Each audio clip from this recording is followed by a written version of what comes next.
con la segunda sesión de las jornadas de transformación digital que hemos denominado esta sesión Territorios Inteligentes e Inteligencia Artificial, pues con el objetivo de conocer mejor cuáles son las posibilidades que brindan los territorios inteligentes a la creación de activos de datos y de información para su uso en la estadística y la cartografía.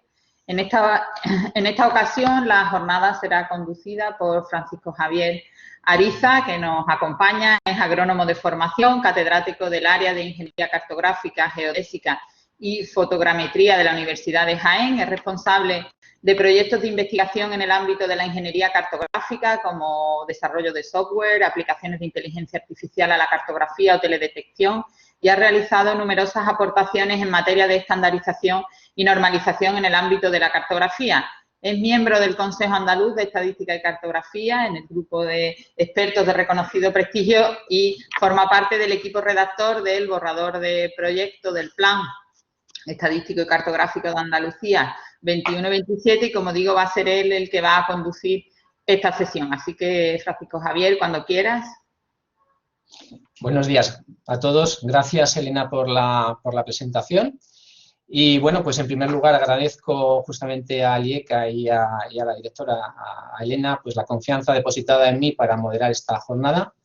Y en segundo lugar agradezco a todos los que se van uniendo, que ya veo que somos 67, que se han conectado, pues el estar aquí con nosotros, y también de una manera muy especial pues agradezco a los participantes, a los ponentes, su dedicación a este acto. Como ha comentado la directora, estamos dentro del marco del trabajo que se planteó para la redacción del Plan Estadístico y Cartográfico de Andalucía 2021-2027, y ahí se incluyó la realización de una serie de jornadas que permitieran conocer mejor ciertos aspectos de la realidad, ciertas tendencias tecnológicas que debían ser tenidas en cuenta en la redacción de un plan, sobre todo pues cuando tiene un plazo pues ya medio o casi largo, podríamos decir, ¿no? Ciencia ciudadana, estandarización, ciudades, espacios, turismo inteligente, servicios de valor añadido, todo ello con inteligencia, ¿no? Entonces, pensando en este paradigma en el que nos estamos moviendo, en el que se habla de economía de datos o economía basada en la información, y pensando en un instituto estadístico y cartográfico que produce básicamente datos, y en el deseo de transformar esos datos en que pasen de una perspectiva tradicional como algo estático o descriptivo a algo que realmente pueda ser un motor de la economía, en este caso andaluza, y del bienestar de todos nosotros, pues se planteó esta jornada. Contamos con 3 expertos españoles reconocidos a nivel mundial. Don Diego López y Piña, de la Universidad de Deusto, que nos hablará sobre Internet de las Cosas y la ciencia ciudadana. Don Ramón Ferri, del Ayuntamiento de Valencia, que presentará los aspectos propios del desarrollo que tienen en su ciudad. Y doña Tania Marcos, de la Asociación Española de Normalización, que nos hablará sobre estandarización en territorios inteligentes. La manera en que vamos a organizar la sesión pues es muy sencilla. Voy a presentar a cada uno de los ponentes instantes antes de su presentación, y luego tendremos al final pues lo que se denomina la mesa redonda, donde pues cualquiera puede participar planteando sus preguntas. En esta línea pues sugerimos que esas preguntas se planteen por medio de escritas y por medio del chat, ¿vale? Bueno, pues don Diego López y Piña González de Artaza es catedrático, está ya habilitado como catedrático de universidad, aunque ejerce todavía como titular en la Universidad de Deusto. Tiene un doctorado por la Universidad de Cambridge. Sus principales áreas de investigación son la computación pervasiva, Internet de las Cosas, la web semánticas, middleware adaptativo semántico, datos vinculados, minería de datos sociales, etc. Ha dirigido numerosas tesis, tiene numerosas publicaciones, cientos de proyectos académicos dirigidos, y ha sido investigador principal en numerosos proyectos nacionales y de los programas marcos de la Unión Europea, centrados justamente en Internet de las Cosas. Alguno de ellos nos los va a comentar a continuación.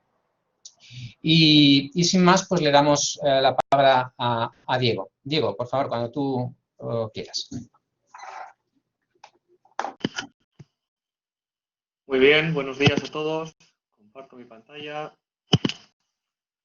Pues bienvenidos a la jornada. Como bien ha dicho Pachi, soy Diego López-Piña, os hablo desde la Universidad de Deusto en Bilbao y os voy a contar en la jornada de hoy los siguientes temas. En primer lugar, voy a hacer una rapidísima introducción a Internet de las cosas y ciencia ciudadana. Después voy a también introducir la necesidad de embarcarnos en la idea de economía de los datos y cómo los marketplaces de datos pueden jugar un papel importante. Y finalmente hablaré pues, de cómo explotar los datos públicos y los datos privados. Me centraré sobre todo en datos públicos, dado que el organizador de esta jornada es el Instituto Geográfico Andaluz, y contaré pues algunas mejoras, algunas contribuciones que realizamos en 2 proyectos europeos relacionados. La Internet de las cosas está siendo cada vez más realidad. Se estima que para 2030 habrá 25 billones en el sentido americano de dispositivos conectados a Internet. Una buena definición de Internet de las cosas es una red dinámica, universal, donde las cosas tienen cada cosa, cada objeto conectado a Internet tiene una identidad, es capaz de comunicarse en cualquier lugar y en cualquier momento, y suelen captar el contexto en el que se encuentran, la humedad, la temperatura, ese tipo de aspectos. Y son nutrientes de la inteligencia que se está desplegando cada vez de manera más extendida pues en nuestros territorios, en nuestras ciudades. Dan lugar, nos ayudan, son el sistema nervioso que alimenta la inteligencia, el comportamiento inteligente que podemos encontrar en esos entornos. Una nota interesante es que se estima que hoy en día ya todos nosotros tenemos de media unos 7 dispositivos conectados a Internet. La situación pues, se plasma en que cada vez tenemos más objetos conectados a Internet, tanto a nivel industrial como a nivel personal. Y aquí la figura, en la transparencia, pues veis algunos ejemplos que podemos adquirir en cualquier tienda hoy en día. Nuestras ciudades cada vez están más instrumentadas con sensores, actuadores, que no son otra cosa que objetos conectados a Internet. Nosotros como personas, al fin y al cabo, somos un sensor con piernas. Tenemos una extremidad adicional, que es el dispositivo móvil, que es capaz de sensorizar lo que hacemos, diferentes variables en el lugar en el que nos encontramos, y a través de esa comunicación ubicua pues podemos publicar esa información. En esto radica un poco la esencia de la ciencia ciudadana, el involucrar a los ciudadanos en la contribución altruística de información que puede enriquecer el conocimiento que se tiene de un entorno dado.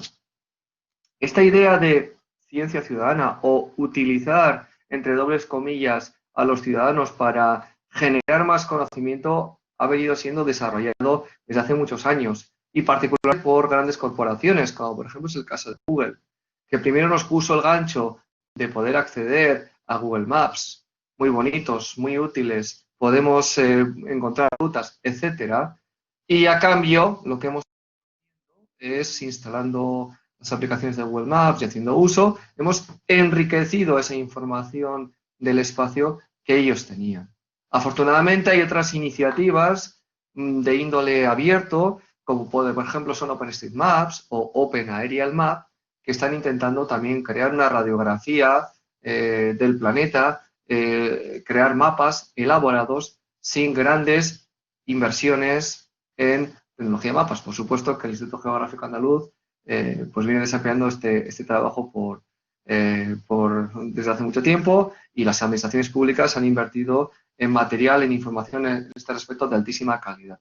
Pero ahora mismo nos encontramos que, por un lado, la industria tiene un interés en mejorar el conocimiento de los diferentes lugares. ¿Para qué? Para desplegar soluciones, por ejemplo, de coches autónomos, para poder utilizar drones para enviar, con drone al fin y al cabo no es más que un objeto conectado a Internet, para poder enviar paquetería en ciudades.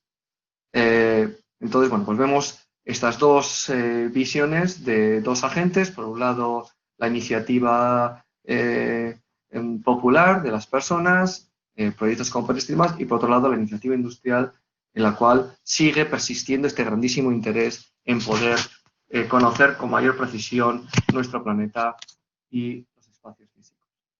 Está clarísimo que estamos asistiendo a una explosión de datos. La generación de datos está cambiando radicalmente. El 90% de los datos han sido creados en los últimos 2 años. La naturaleza de esos datos muchas veces no es estructurada, no está controlada, no está guardada en las bases de datos industriales tradicionales. Entonces estamos asistiendo pues, a fenómenos como los que veis, ¿no? La Internet actual, la web actual, en un minuto observar qué ingentes cantidades de información no estructurada se están generando. Eso sí, lamentablemente, esa información es capturada por aquellas empresas que ofrecen un servicio, muchas de ellas americanas, y que utilizan esos datos para prestar otros servicios, como por ejemplo, que lo utiliza pues, para proveer en demanda anuncios relevantes, ¿no? Sabiendo muy bien nuestro contexto, dónde estamos, qué otros lugares hemos visitado. Pero bueno, aquí veis en esta transparencia, pues, cuánta cantidad es generada en un minuto. Se pueden, por ejemplo, hacer 1.369 reservas de Airbnb, se pueden enviar 280.000 historias en un solo minuto y otros muchos servicios populares, pues, tienen muchísimo tráfico cada minuto. Esto está dando lugar a que la naturaleza de los datos ha venido a ser definida o catalogada bajo 4 Vs, ¿no? Estamos asistiendo a la creciente, ingente generación de grandes volúmenes de información. Esos datos son de amplias variedades. Algunos son estructurados, otros no son estructurados, algunos son de naturaleza pública, otros son de naturaleza privada, otros son datos personales. Encima, esos datos vienen a grandes velocidades y en muchos casos está en entredicho la posible calidad de tales datos. Ese es un problema actual muy claro que tenemos. El hecho de que tenemos mucha información, pero muchas veces esos datos adolecen de la calidad suficiente. ¿Para qué? Pues para estrujar los datos y sacar el jugo que hay detrás de ello. Aquí, obviamente, quien está hambriento de datos es la inteligencia artificial y, como todos sabéis, pues bueno, es un área de absoluta tendencia y que se manifiesta a través de conceptos como la minería de datos, como el aprendizaje profundo, pero en definitiva lo que se aplica por detrás son técnicas estadísticas y otros tipos de técnicas basadas en modelado de conocimiento para poder ¿qué? Pues percibir, resolver problemas, razonar, aprender a partir de los datos, de la repetición, de la agrupación de datos. Entonces hay diferentes técnicas y obviamente no es hoy el lugar para que profundicemos en gran medida dentro de ellas. Pero sobre todo íntimamente asociado a los datos, lo que permite la aplicación de técnicas de inteligencia artificial a los datos es que pues pasar de datos a información, a conocimiento, que luego puede ser utilizado por las organizaciones. Entonces se distinguen como 3 categorías fundamentales del análisis de datos. El análisis descriptivo, que básicamente intenta explicar qué ha ocurrido analizando los datos tal cual son recibidos. El análisis predictivo, que intenta anticiparse que podrán ocurrir basado en históricos de datos, e incluso se ambiciona con llegar al análisis prescriptivo, que es aquel que puede guiar la toma de decisiones, las estrategias de las organizaciones. Es evidente, por tanto, que el petróleo del siglo XXI son los datos.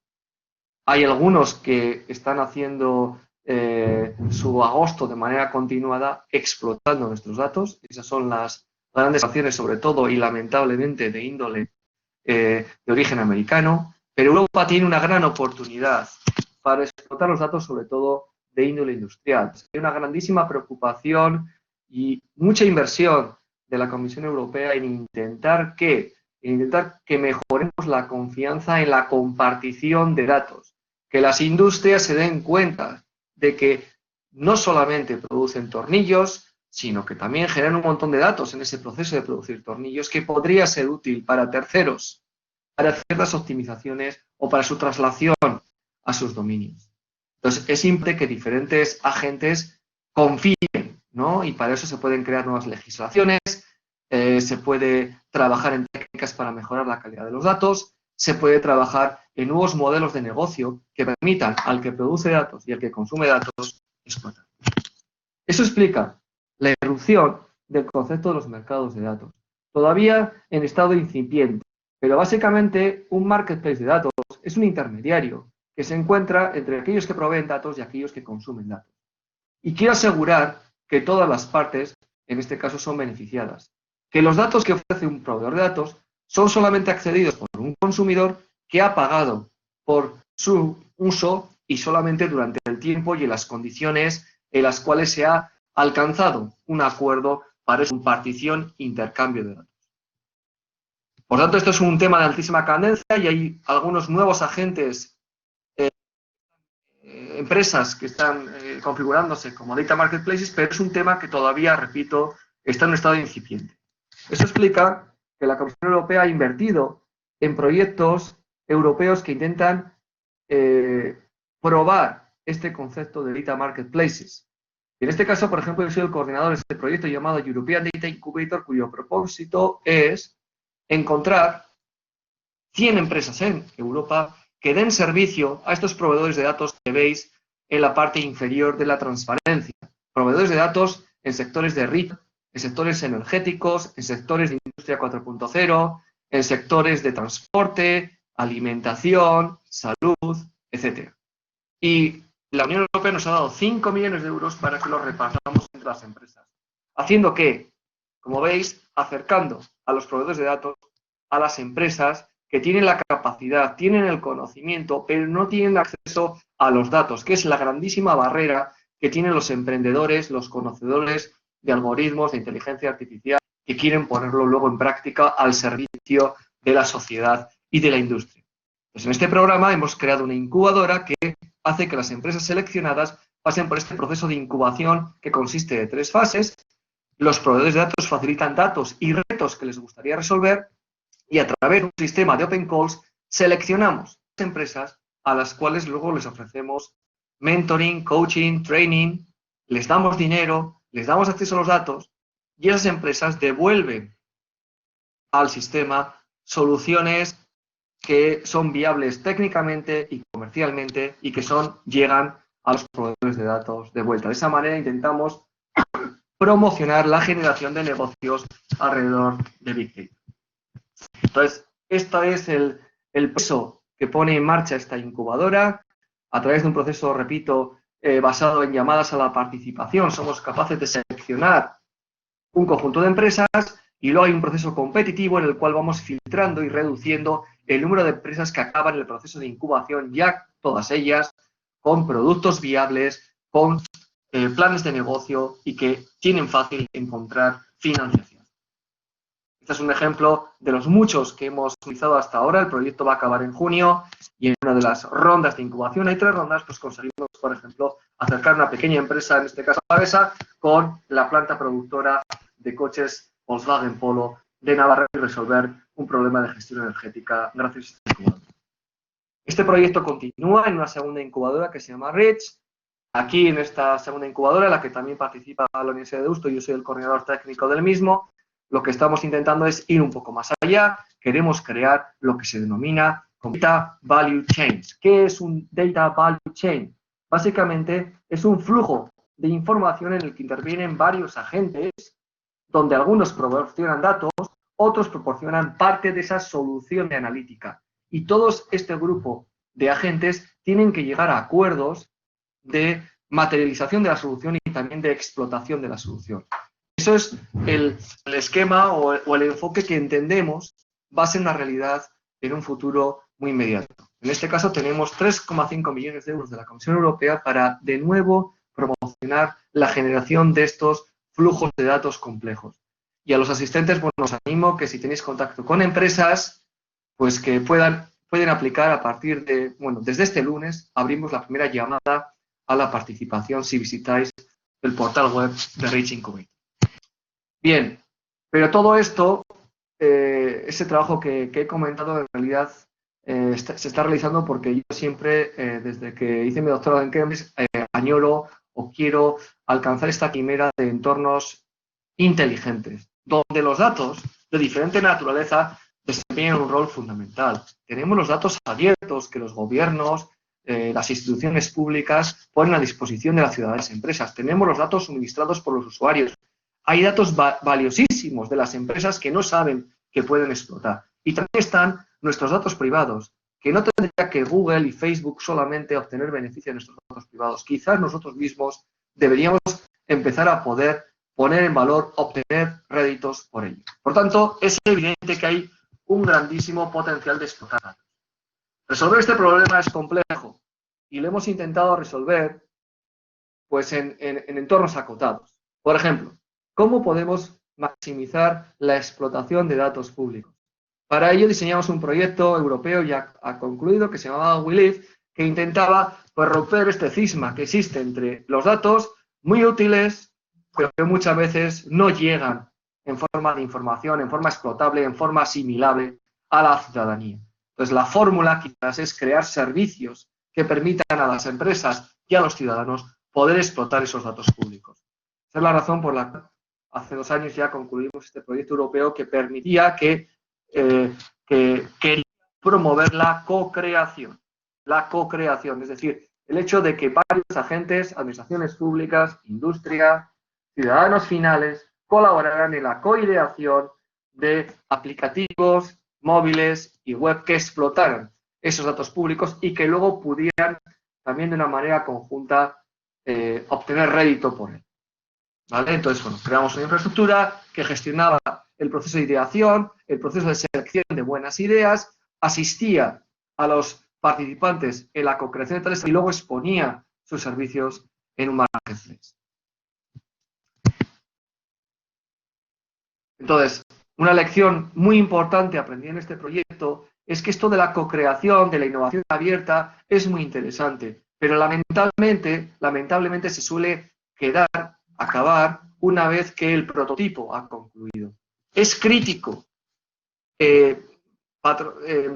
reforzar, promocionar lo que es la coexplotación. Perdona, quedan 5 minutillos. Muchas gracias. Bien, espero que acabo a tiempo. Entonces, la coexplotación, como digo, es un factor que normalmente ha sido ignorado en todas aquellas soluciones en las cuales se persigue la colaboración de administraciones públicas con ciudadanía o con empresas. Y, bueno, conscientes de ello, estamos ahora trabajando en nuevos proyectos y nuevas contribuciones, una de las cuales os voy a hablar ahora, para poder registrar el valor que proporcionan diferentes contribuciones ciudadanas y poder redimir, retribuir, compensar a aquellos que colaboran. Por tanto, en esta colaboración público-privada, en esta colaboración de ciudadanía, empresas con administración pública y viceversa, se han utilizado en el pasado diferentes estrategias como el crowdsourcing, como gamificación, para poder de una manera más atractiva conseguir que los humanos contribuyamos a la mejora de diferentes procesos, a la mejora de datos. Pero parece que estas técnicas no son suficientes para conseguir una mayor adopción de estas ideas, esta necesidad de la colaboración. Por eso, uno de los últimos proyectos en los que hemos trabajado se llama Odablock y lo que busca es enganchar, involucrar a los usuarios en el refinamiento de datos. Los portales de datos públicos muchas veces lamentablemente no se usan tanto como debieran y además en muchas ocasiones se invierte mucho en crearlos pero no tanto en mantenerlos, en asegurar la calidad de los datos ahí. Entonces la idea de este proyecto fue ¿por qué no involucramos a la ciudadanía, a los usuarios de los datos en la continua mejora de los mismos? Entonces para ello la solución está basada en poder registrar, auditar las contribuciones de los usuarios y poderles otorgar pequeñas recompensas una vez que los moderadores del portal dan como válidas las contribuciones que han realizado los usuarios. Entonces aquí ponemos en valor una tecnología emergente como es blockchain, que aparte de para crear criptomonedas y quizás crear redes alternativas de comportación de información, pueden tener importantes aplicaciones comerciales e industriales. Y es una solución terriblemente sencilla que se integra con las herramientas de gestión de portales de datos ya existentes como CECAN y que se combina también con herramientas ya existentes de colaboración entre ciudadanía. Simplemente mezclando conceptos de cómo se hace la gestión de versión de código o de datos con la tecnología blockchain. Bien, y para concluir, por tanto, espero que este conjunto de ideas alrededor de Internet de las cosas, de ciencia ciudadana y de la necesidad de sumergirnos en la contribución hacia esta economía de datos, pues bueno, haya podido quedar bien expuesta a través de este trabajo. Me gustaría resaltar que creo que es imprescindible hacer inteligencia artificial y procesos que tengan en cuenta a las personas, que estén centradas en los usuarios finales y que requieran su colaboración. La IA tiene que estar al servicio de las personas y nunca al revés. Y la combinación sensata de estas tecnologías disruptivas y de una mayor involucración ciudadana a través de diferentes técnicas, como esta que he mencionado, DataBlock, ojalá nos ayude a progresar hacia un conjunto de tecnologías de comunicación e información al servicio de la sociedad, donde se dé lugar a modelos de negocio sostenibles que faciliten esta colaboración. Muchas gracias y me pongo a disposición de vosotros. No sé si las preguntas se harán ahora o al final de la jornada, probablemente mejor en la mesa. Bueno, pues Diego, muchísimas gracias por tu presentación. La verdad que hay cosas muy interesantes, muchas cosas y muy interesantes en todo lo que has comentado. Y justo como acabas de indicar, las preguntas las haremos luego al final. Se ha puesto un comentario en el chat para todos, para que tengan claro que las preguntas habrá que hacerlas, formularlas por escrito en el chat. Bien, pues el segundo ponente que nos acompaña hoy es don Ramón Ferri.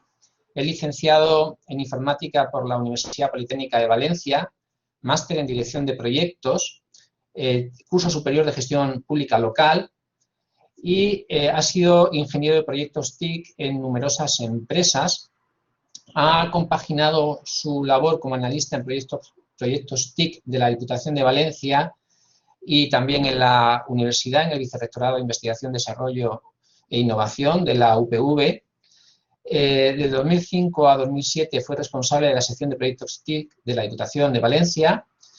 Desde septiembre de 2007 hasta febrero de 2018 ha sido responsable del servicio TIC del Ayuntamiento de Valencia y también responsable técnico de la estrategia de Valencia Smart City.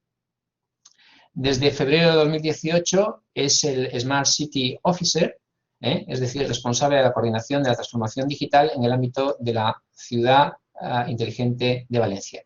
Y además, pues ha sido premio a la trayectoria profesional del Congreso Nacional de Innovación y del Sector Público y también, eso en 2015, en 2016, premio al mejor director de administración local otorgado por Enertic. Además, actualmente coordina un grupo temático de plataformas de ciudades inteligentes en la iniciativa Use for SSC de Naciones Unidas. Y nos va a presentar a continuación, pues, justamente lo que hacen en Valencia. Ramón, cuando quieras. Hola, buenos días. Bueno, agradecer a la institución que nos da la posibilidad de contaros lo que estamos haciendo en Valencia en cuanto a una aproximación similar, cómo gestionamos desde las ciudades esta evolución tecnológica y a la vez esta gestión y la importancia de los datos en esta gestión futura de la ciudad. Yo creo que el compañero anterior, Diego, ha descrito muy bien cuál es la avalancha de información que está llegando a las ciudades y cómo gestionarlas y hacer una gobernanza correcta de esta manera. Por tanto, yo lo que os voy a trasladar es desde una visión de estrategia TIC y de arquitectura TIC, que dijéramos debe de confluir sobre tres ramas de la ciencia diferentes. Por un lado tenemos estadística, por otro lado tenemos geodesia y por otro lado tenemos las propias TIC y cómo esto converge y cómo esta convergencia tenemos que gestionarla de una manera en las ciudades. Voy a intentar cumplir bastante con los tiempos. Este diagrama que tenéis aquí del City Protocol es quizá el que más nos gusta para expresar cómo una ciudad, pues actualmente se divide de tres diferentes niveles. Por un lado, la propia estructura de la ciudad, por otro lado, la sociedad y por otro lado, la interacción que tiene esa estructura con los elementos de la sociedad. Como veis, en la parte estructural, pues tenemos el propio medio ambiente que tenemos en la ciudad, una serie de infraestructuras que son, aunque no se verá muy bien ahí, pero que son absolutamente equiparables a cualquier territorio inteligente, que es la propia infraestructura, dijéramos, de arbolado, verde de la ciudad, la infraestructura de gestión, por ejemplo, de telecomunicaciones, que ya se requiere en prácticamente todas las ciudades, la de gestión del agua, la de gestión de la energía, la de gestión también de la materia, de cómo la materia llega a cualquier, de forma capilar, a cualquier persona de esa ciudad, y también, por supuesto, de la movilidad de la propia ciudad. Tenemos un entorno también, que es el propio de construcción, el propio que las ciudades al final son elementos sobre los que los edificios se van constituyendo como objetos, casas, manzanas, distritos, barrios, ciudades, etcétera. En el ámbito de la sociedad, pues veis que somos, por un lado, los ciudadanos principalmente y el gobierno, que somos muy poquitos y que intentamos que todo esto se gestione de una manera coherente. Y aquí es donde aparece un poco que las funciones y las interacciones entre esta sociedad y los elementos de la ciudad, tanto culturales como económicas como de ocio, deben y requieren, y hasta ahora se han construido de una manera, dijéramos, aislada o por verticales, pero requieren una gestión de esa información. Y ahí es donde aparecemos las plataformas de ciudad, los sistemas operativos de ciudad, cómo habilitamos mecanismos para que toda esa información confluya y que a la vez pueda servir tanto a los ciudadanos como a los propios servicios municipales para mejorar los servicios que prestamos tanto a unos como a otros. Lo que os voy a contar es cómo desde la Oficina de Ciudad Inteligente intentamos gestionar esto de una manera pues lo más correcta posible. Por daros un poco a qué nos dedicamos desde una Oficina de Ciudad Inteligente, pues yo os diría que desde una Oficina de Ciudad Inteligente nos dedicamos principalmente a construir esta infraestructura de datos de una ciudad como elemento de infraestructura básico para el siglo XXI de las ciudades. Y por tanto, ¿a qué tenemos que dedicarnos? Pues por un lado, lo que siempre hemos dicho, no hay ciudad inteligente si no es una ciudad conectada, o sea, la conectividad es básica. Creo que COVID nos ha lanzado claramente que nuestros chavales pueden estar en casa, pero si no tienen una buena conectividad, pues es imposible que reciban las clases de forma online y, por tanto, debemos de preocuparnos en que esa infraestructura TIC, en que esa conectividad llega al mayor porcentaje de territorio posible. Por supuesto que tenemos que construir soluciones robustas tecnológicamente y sostenibles también para el futuro. Por tanto, hay una serie de elementos habilitantes de inteligencia que os voy a explicar en breve y que constituyen la columna vertebral de esa transformación TIC de la ciudad. Por supuesto que la gestión de esos datos también se hace ayudando a los servicios municipales a hacer una transformación digital. ¿Y esto de qué va principalmente? No lo voy a abordar en el resto de la presentación. Pues que principalmente en los contratos públicos y en aquellos servicios que están prestando los diferentes servicios de la ciudad, residuos sólidos, limpieza urbana, jardines, etcétera, ayudemos en sus propias compras públicas a que los datos que se gestionan en esos servicios se desarrollen de una manera actualizada. Introduzcamos dispositivos de Internet de las Cosas para medir mejor. Introduzcamos la capacidad de que se pueda fiscalizar mejor esos servicios. Y, por tanto, tenemos en esta oficina lo que denominamos cláusulas SMART, que son unas cláusulas que se meten en los pliegos técnicos de los contratos municipales que ayudan a la ciudad a hacer esa transformación digital y a obtener esos datos que, como os decía, son nuestro principal valor como infraestructura urbana. Cuando empiezas a tener eso, eso te da sinergias para tener soluciones inteligentes para la ciudadanía y para los servicios. Y por último, como bien comentaba Diego también, hay una parte importante que las ciudades tenemos y es que esos datos los debemos de ofrecer al sector, dijéramos, socioeconómico para que haya una evolución en una sociedad del conocimiento. Principalmente, pues estamos hablando de emprendedores, de startups, de investigadores que recogen toda esa información para generar valor sobre los mismos. A nosotros nos gusta muchísimo encontrar a empresas startuperas que recogen soluciones de apps en el ámbito de tráfico, por ejemplo, utilizando los datos abiertos que tenemos en la ciudad de Valencia. Quiero decir que esto, si al final lo haces llegar, pues efectivamente entre todos evolucionamos a tener muchos más retroalimentación de aquellas inversiones que tenemos. Por ejemplo, nuestro sector de investigación pues, ha obtenido muchos proyectos europeos también por estar tan potentes en este ámbito y ofrecer información hacia ellos. Pues ahora vamos a describiros qué son los elementos habilitantes SMART. Pues como os decía, hay uno primero y principal, que no sé si se ve muy bien ahí, que es una plataforma de gestión integrada de ciudad. ¿Qué es una plataforma de gestión integrada de ciudad?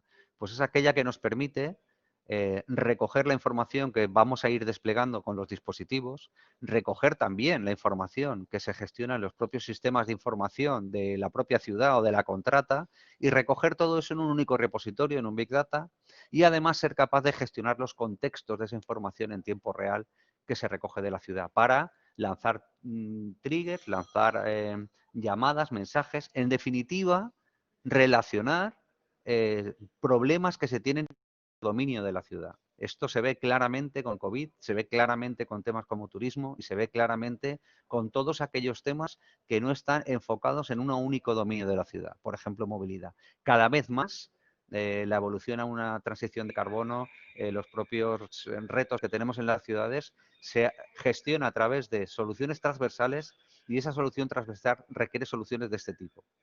Una vez tienes todo esto gestionado, este repositorio informacional único, que no sustituye a los sistemas de gestión de la ciudad, permite, por un lado, pues ofrecer información en tiempo real, tanto en cuadros de mando para la ciudadanía como para los servicios municipales, como pues prácticamente ofrecer soluciones a través de APIs, etcétera, a desarrolladores. Como os comentaba, es muy importante tener una estrategia de conectividad. Y luego hay tres elementos que nos parecen básicos y que denominamos elementos habilitantes SMART. La ciudad es un territorio, el área metropolitana también, y gran parte de la información que gestionamos debe de basarse en unos sistemas de información geográfica, que además son la base principal y que no está cubierto desde otros sistemas de gestión de datos para ofrecer sistemas y para ofrecer soluciones y analíticas que nos permiten tener nuestro fin último, que no es ni más ni menos que ofrecer soluciones de mejora a la ciudadanía y la capacidad de tomar mejores decisiones en cada una de las áreas de la ciudad. Obviamente, si tienes toda esa información, el portal de datos abiertos es un portal básico también, que ofrece soluciones también tanto a ciudadanos como a externos. Y luego, para nosotros es básico que toda la información y toda la capacidad de gestión de información y analítica que tenemos la ofrezcamos a través de servicios personalizados con la app de ciudad, en nuestro caso, que te permite, pues, según en el punto, ofrecer servicios personalizados en el punto que esté tu dispositivo. Desde encontrar, pues contenedores de aceite más cercanos, hasta cuándo va a venir el siguiente autobús, hasta información turística del sitio en el que te encuentras, incluso ya información personalizada si el propio ciudadano relaciona ese dispositivo con él mismo. Y podemos darle información, por ejemplo, en este caso, de cuándo está teniendo una fuga en su casa. Nosotros consideramos que estos son elementos habilitantes y en ello hemos estado y para ello hemos recreado la solución. Básico que estos elementos estén muy integrados, que constituyan un puzzle sobre el que ofrecer soluciones. Y aquí, como veis, el GIS es básico. Aquí, ¿qué tenemos? Pues una vez empezamos a tener datos, pues como os decía, somos capaces de tener pues, cuadros de mando de la ciudadanía donde le estamos mostrando sobre todo información en tiempo real de la información que tienen. Yo en este apartado no os estoy comentando, por ejemplo, toda la riqueza de la web de nuestra web de estadística, porque estoy centrándome más en este apartado TIC. Obviamente también tenemos un geoportal que nos permite, como nunca antes, integrar información geoespacial de diferentes ambientes, como no sé si habéis visto en la portada anterior, pero tenemos más de 1.500 funcionarios gestionando activos y recursos municipales en diferentes capas de GIS. Esto permite generar mapas concretos para ayudar a la tesorería, por ejemplo, a poder hacer un informe de si un parque en público está correcto en una zona o no. Obviamente también estamos introduciendo TIC para, por ejemplo, los residuos sólidos y también, pues en este caso, pues en mercados municipales para hacerlos mucho más sostenibles, etcétera. Bueno, estar mucho tiempo. Toda la información, por supuesto, que la tenéis en la web de la Oficina de Ciudad Inteligente, smartcity.valencia.es, de todos los proyectos que yo os estoy hablando.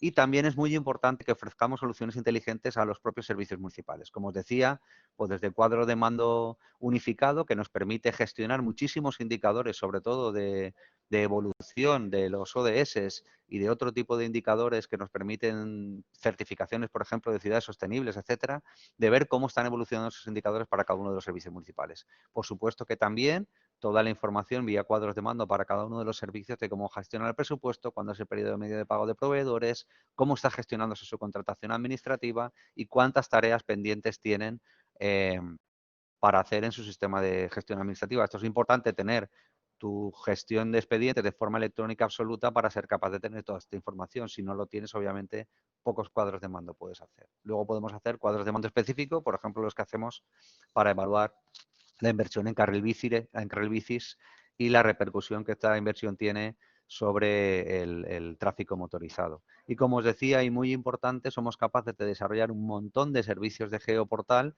para ofrecerlos a otras aplicaciones municipales y cuadros de mando internos concretos sobre gestión, por ejemplo, de mesas y sillas en la calle, o para controlar que el catastro y nosotros tenemos la misma información tributaria, identificar qué solares no coinciden y de qué forma la inspección puede ir a actuar directamente a sitios concretos o, por ejemplo, la propia evolución de las incidencias que se hacen en la ciudad para tener muy claro cuál es la evolución de la misma y dónde estamos teniendo más problemas. Y con toda esta información, pues obviamente somos capaces de hacer estudios de datos masivos sobre datos que tenemos en nuestro Big Data, ¿no? Y en este caso hemos hecho dos principalmente, uno sobre estudio de visitantes en una época para nosotros muy importante como son las fallas. Queríamos haberlos hecho en 2 años consecutivos y esta última falla pues no ha podido ser, pero tenemos unos datos perfectamente del visitante por origen, por dónde se mueven por origen esos visitantes en la ciudad de Valencia, a qué sitios van, dónde pernoctan y cómo, por ejemplo, han evolucionado cuando han hecho la visita a Valencia, lo que nos permite gestionar estrategias de economía y turismo pues mucho más reales sobre los datos que realmente necesitan, nos reportan nuestros turistas. Y por último, pues toda la información en esta evolución hacia una ciudad más sostenible, pues cómo estamos cómo está evolucionando y cómo es ese transporte de bicicleta, por ejemplo, con respecto al transporte motorizado, como os decía, estudios masivos concretos para estos servicios municipales. Y por último, que yo creo que estoy bastante en tiempo, pues os quería mostrar un poco cuál es la evolución. Ayer mismo tenía una reunión con estadística, con datos abiertos, con la gente de innovación de la ciudad, de cómo podemos converger todo este gran potencial de datos que tenemos en arquitecturas robustas que nos duren mucho tiempo y que nos permitan ofrecer soluciones en todos los ámbitos que os he comentado. Nosotros tenemos una plataforma de ciudad, como os he comentado, e incluso en esta nueva versión, vamos a sacar ahora mismo el concurso público, está a punto de publicarse. Esta sería un poco la visión que tenemos de arquitectura tecnológica, de esa convergencia en la propia plataforma y el ámbito del GIS, o por decirlo de alguna manera, el dato de georreferenciación, y también la parte de estadística. Ahí podéis ver, siguiendo la norma 178 de la UNE, que os va a explicar luego Tania, pues aquí tenemos para la capa de adquisición y datos, los diferentes elementos que tenemos para poder integrar tanto IoT como diferentes sistemas de información. También, por supuesto, toda la información georreferenciada. Tenemos una capa de semántica de ciudad para poder gestionar esa gestión de contextos que os decía, además siguiendo un estándar más o menos de facto de la Unión Europea, en nuestro caso FireWare. Y por otro lado, pues tenemos los mecanismos para gestionar ese Big Data, cómo gestionar la analítica de toda la información que tenemos, geoespacial y no geoespacial, y cómo ofrecemos soluciones ya de negocio a las diferentes soluciones. En la parte donde veis el MicroStrategy, ahí nos falta por añadir el BI estadístico. Ellos son los que tienen que mandar sobre nosotros de la explotación de datos, ellos son los que tienen el conocimiento de cómo se gestionan los datos de una manera rica y absolutamente concreta, pero convergemos la información que les ofrecemos en tiempo real y tenemos que ver de qué manera en esa capa de interoperabilidad de presentación ofrecemos diferentes tipos de soluciones donde toda esta tecnología converge, como os decía, en una solución más robusta. Y esto es todo lo que os tenía que explicar. Ya me quedo para que cualquier pregunta que tengáis a posteriori pues la pueda trasladar. Pues Ramón, muchísimas gracias por la presentación y además por haberte ajustado al tiempo como tú bien has dicho que ibas a hacer. La verdad que es impresionante todo lo que nos has mostrado que estáis haciendo en Valencia y supongo que surgirán muchas preguntas relacionadas con ello. Recuerdo que para todas las preguntas que se deseen hacer tenemos habilitado el chat, y cualquiera que quiera hacer preguntas sobre la primera presentación, sobre esta segunda o sobre la tercera, pues las puede ya ir escribiendo para que desde la parte de la administración del evento, pues luego se puedan ir planteando a los ponentes. Si se les atribuye ya directamente a qué ponente se le quiere hacer la pregunta, pues incluso muchísimo mejor. Bien, pues seguimos ya con la tercera ponencia de esta mañana. Nos acompaña doña Tania Marcos. Ella es licenciada en Ciencias Químicas por la Universidad de Alcalá y máster en Sostenibilidad. Trabaja en la Asociación Española de Normalización y es responsable de Ciudades Inteligentes y del Comité Técnico de Normalización 178, que se dedica a esta materia, del cual ella ejerce como secretaria. Entre otras responsabilidades, ha sido representante del Foro Sectorial de los Organismos Europeos de Normalización, del CEN, del CENELEC y del ETSI, sobre ciudades y comunidades inteligentes y sostenibles, ante el correspondiente Partenariado Europeo de Innovación de la Comisión Europea, el EIP-SFC, y ha sido vicepresidenta de la Comisión de Estudio 20 de la ITU, Internet de las Cosas y Ciudades Inteligentes. Y tenemos además que felicitarla porque hace un par de días ha sido elegida como vicepresidenta de la iniciativa Unidos por las Ciudades Inteligentes y Sostenibles de las Naciones Unidas, que está, pues como podemos ver, plenamente relacionada con el objetivo de esta reunión y, bueno, que aborda fundamentalmente el objetivo 11 de desarrollo sostenible de las Naciones Unidas centrado sobre las ciudades. Y sin más, pues le damos la palabra a Tania. Cuando quieras, Tania. Pues muchísimas gracias, Francisco Javier. Gracias al Instituto, al IECA, por la invitación a participar en estas jornadas y por darnos la oportunidad de exponer lo que es la actividad de normalización que se lleva a cabo desde UNE. Comentaros a modo de introducción que es UNE, la Asociación Española de Normalización. Es el organismo que representa a España ante los diferentes órganos europeos e internacionales que existen en materia de normalización desde el año 86. Somos una asociación privada sin ánimo de lucro y abarca la normalización de todos los sectores, tanto industriales en su origen como ahora del sector servicios y muy diversificado. Entonces tenemos esa designación de competencias por parte de la Administración Nacional y un reconocimiento también internacional. Somos entonces el representante que canaliza las demandas de normalización de normas técnicas de estándares UNE ante CEN, CENELEC o ETSI o ISO, IEC y COPANT en la Comisión Panamericana de Normas Técnicas. El mundo de la normalización es muy amplio, los diferentes sectores también organizan su terminología y todas sus necesidades, creando sus diferentes estándares. Aquí de lo que se trata es de tener documentos de solidez y de carácter cuando menos nacional. Esa es una norma UNE, puramente nacional, una norma española. Y de lo que también estamos hablando es de que es un documento que en principio no es obligatorio, no es legislación, a menos que esté citada en la reglamentación, una norma no es obligatorio su cumplimiento, contiene una serie de especificaciones técnicas según de qué sector estemos hablando y tiene que estar elaborada por la intervención de todas las partes interesadas. Esa es la gran clave de las normas UNE y del éxito de las mismas. Estamos hablando de que una norma técnica tiene que pasar una serie de fases de elaboración en una mesa de normalización.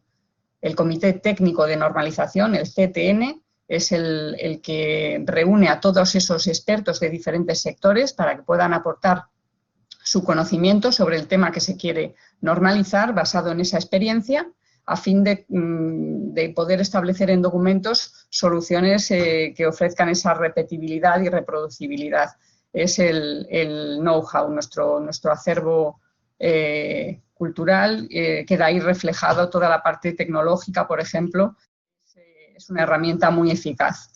Tenemos más de 200 comités técnicos de normalización que abarcan, como he dicho, todas las actividades. Trabajamos, como somos una asociación, trabajamos codo con las diferentes federaciones sectoriales que existen y nuestros miembros son básicamente esas asociaciones. Y dentro de lo que es el catálogo de normas, pues hay 32.000 documentos normativos publicados que se van revisando periódicamente. Cada 5 años tenemos ese compromiso de volver a revisar esos documentos y analizar si siguen siendo necesarios y válidos o es necesario actualizarlos. Ese también es una de las fortalezas de las normas técnicas y que además cualquiera puede promover su revisión. Dentro de la actividad, como bien se ha dicho antes, tenemos sectores muy importantes como normas de estadística, normas orientadas a esa geodesia, normas específicas de tecnología y de tecnologías de la información y las comunicaciones. Cada sector tiene su campo de actividad y su competencia, pero luego hay temas muy transversales como este que nos trae aquí hoy, que es el Comité 178 de Ciudades Inteligentes. Se constituyó en el año 2012 para impulsar y agilizar ese desarrollo a nivel nacional de las ciudades inteligentes y hemos sido pioneros a la hora de normalizar requisitos como pueden ser métricas o indicadores que puedan ayudar a las ciudades a planificar esa hoja de ruta en el camino a la excelencia, que diríamos que sería el ser una ciudad inteligente. Vino promovido de origen por la entonces Secretaría de Estado de Telecomunicaciones y para la Sociedad de la Información dentro de lo que era el Ministerio de Industria, Energía y Turismo, con esa visión de digitalización que era necesaria también para toda la transformación de las ciudades y que ahora ya es una plena realidad.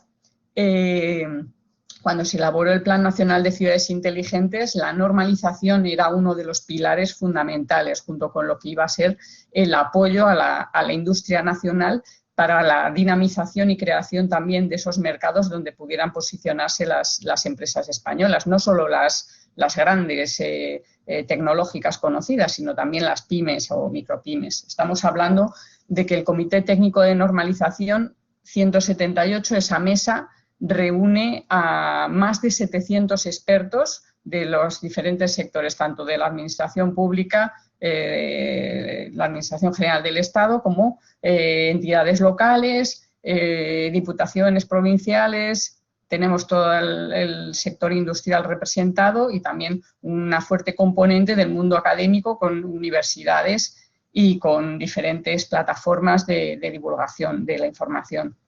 Hemos hecho un cuerpo de normas puramente nacionales, que son, aquí es cuando uno levanta un poco la mirada y se da cuenta de que es una actividad pionera y que realmente es reconocida a nivel internacional. Nuestras normas UNE han sido ampliamente difundidas en la Unión Internacional de Telecomunicaciones para convertirse en recomendaciones internacionales, en normas de la UIT, de la ITU, las normas tecnológicas. Y tenemos ahí esa posibilidad de que sean utilizadas y citadas para que sean de cumplimiento obligatorio en esos pliegos de la Administración. Al hacer las compras públicas sabemos que el hecho de disponer de una norma que contenga una serie de requisitos facilita mucho esa comunicación y ese entendimiento entre la demanda y la oferta. Se alinean gracias a los términos establecidos en esa norma UNE.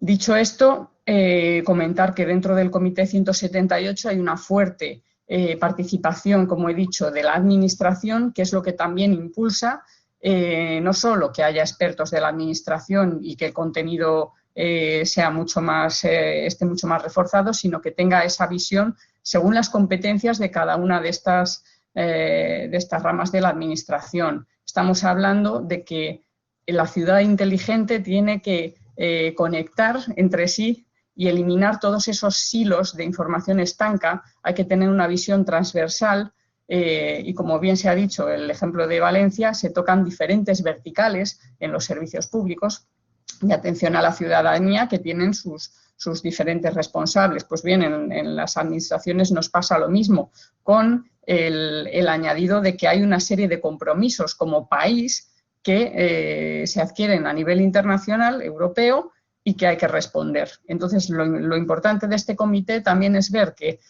la opinión que pueda dar la Oficina Española de Cambio Climático con el CEDETI o con Segitur para el impulso del turismo nacional puede estar unido y tener esa transversalidad. Entonces, es un foro también, el 178, donde ver la necesidad de normas para ayudar al desarrollo de todo el sistema, que se basa en la ciudad. La ciudad inteligente, nos hemos estructurado por subcomités, uno para las infraestructuras y las plataformas de ciudad o de destino turístico inteligente, donde está el ejemplo de la norma de la plataforma de ciudad inteligente con sus requisitos de interoperabilidad, requisitos que separan un poco cuando uno dice aquí entran los datos en una plataforma de diferentes fuentes. Es lo que se ha venido comentando en las sesiones anteriores, los datos, la calidad de los datos que vayan a entrar en esas plataformas, porque será con lo que las ciudades tomarán las decisiones para poder actuar con inteligencia. El subcomité 2, indicadores y semántica. Subcomité 3, movilidad y plataformas de transporte.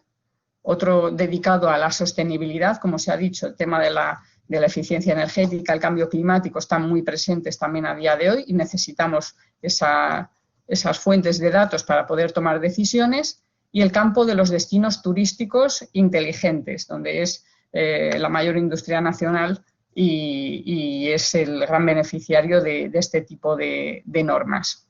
Y tenemos un subcomité para ordenación del territorio y servicios públicos, y el último que acabamos de constituir precisamente es el de datificación de las entidades locales. Con lo cual, con este panorama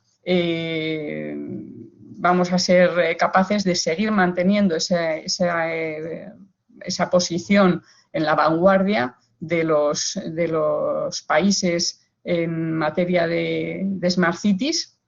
Tenemos un reconocido prestigio precisamente por ciudades como Valencia, que luego cuando muestran todo lo que están haciendo y que está basado en documentos técnicos, aporta mucho valor.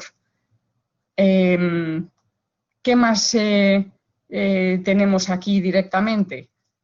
Por ejemplo, dentro del foro sectorial que coordina los 3 organismos europeos de normalización, CEN, CENELEC y ETSI, con responsabilidades en diferentes campos de la normalización, se hizo una presentación precisamente el año pasado de la Comisión Europea del Eurostat y cómo el Internet de las cosas y los Big Data, el Big Data y estas fuentes de información podían dar paso a que las estadísticas oficiales no tuvieran esa predominancia. ¿Qué está pasando? Pues nos lo explicaron allí en Bruselas para ver esa conexión tan fuerte que tienen. Los datos, como ya se ha dicho, es el alimento, la fuente de información, y lo fundamental es admitir tantos datos como se pueda de fuentes fiables y con esa, además, estructura, capacidad y semántica del dato. Tenemos que normalizar todos esos aspectos. Y para ello hay, como ya he dicho, muchos organismos. Nosotros hacemos la parte que humildemente podemos y que nos corresponde. Dentro de estas presentaciones, por ejemplo, muy importante todo el capítulo que hay dedicado a las estadísticas de ciudades europeas. Nosotros cuando una ciudad emprende ese camino a la transformación en ciudad inteligente, lo primero que necesita saber es un diagnóstico. Todo el mundo busca un ranking. tiene mucho peligro si eso no está basado en unos datos fiables. Entonces, todo lo que son, no solo para la toma de decisiones, sino también una cuestión de imagen y de posicionamiento. Estamos hablando de índices internacionales que pueden llevar o conllevar, por ejemplo, la asignación de unos fondos europeos. Entonces, es importante participar también en la elaboración de esas informaciones. ¿Qué más nos explicaron? Pues indudablemente que dentro de esta transformación que está sufriendo también el Eurostat hacia estas estadísticas que sean inteligentes y que puedan abrir a esas fuentes de datos, los organismos de normalización jugamos un papel también importante. Tenemos que ayudar a crear esa masa crítica. Entonces, en nuestras normas ya se está también ayudando a ello. Por ejemplo, específicamente, la primera norma precisamente que publicó el Comité de Ciudades Inteligentes fue la de datos abiertos, Open Data, los datos de los que dispone la administración pública y que hace falta algo más que un portal de datos abiertos, como bien ha dicho Ramón.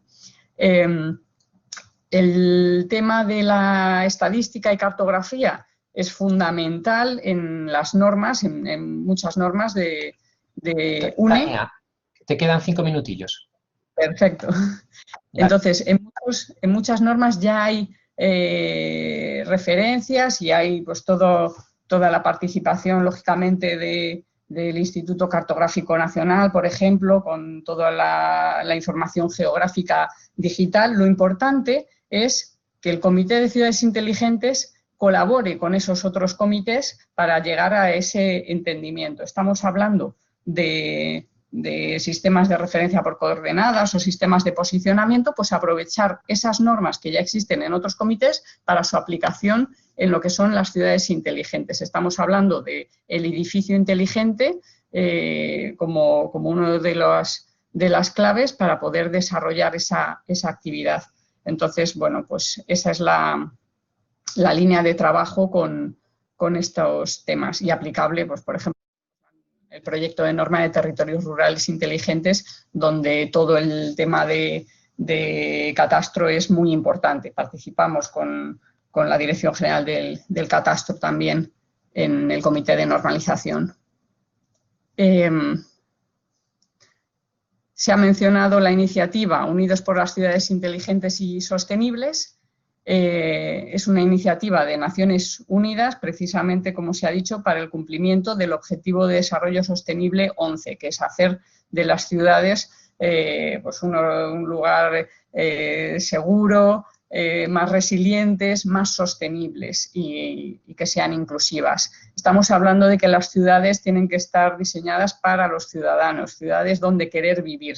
Entonces, dentro de toda esta iniciativa de normalización, no se nos escapa que son los ciudadanos los que tienen que valorar si una ciudad es inteligente o no, porque por mucho que tenga una plataforma de ciudad inteligente y gestione muy bien los datos, tiene que saber qué es lo que quiere el ciudadano para poder tomar esas decisiones. Por eso el acceso a esa información que el ciudadano va a ir facilitando de otra manera con el IoT, por ejemplo, es muy necesaria para poder tener unas estadísticas que tengan en cuenta toda esa información, y confiamos en que la colaboración sea muy positiva. Estamos en ese camino dentro de lo que es la iniciativa de U4SSC, como se ha dicho.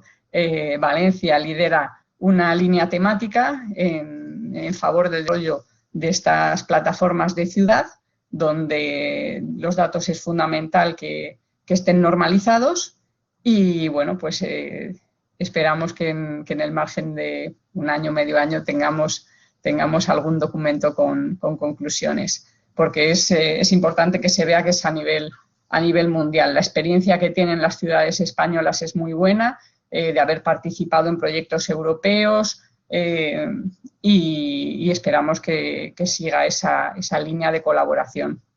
Así que, diciendo esto, termino. Doy las gracias a los organizadores, no sin antes recordar que dentro de esas diferentes líneas de normalización hay un comité, que es el de calidad y evaluación de la conformidad, que tiene un subcomité específico de métodos estadísticos que hace el seguimiento de la actividad internacional de ISO y que busca expertos en métodos estadísticos. Así que animo a todos los que están escuchándonos en esta jornada a que contacten si tienen interés, porque realmente el mundo de la normalización lo que necesita son expertos que participen y que sean capaces de conectar esas diferentes iniciativas, porque de nada sirve ser especialista en un campo si no puede extraerlo mejor para llevarlo a otra área y que se pueda beneficiar. Bueno, pues muchas gracias. Muchísimas gracias, Tania.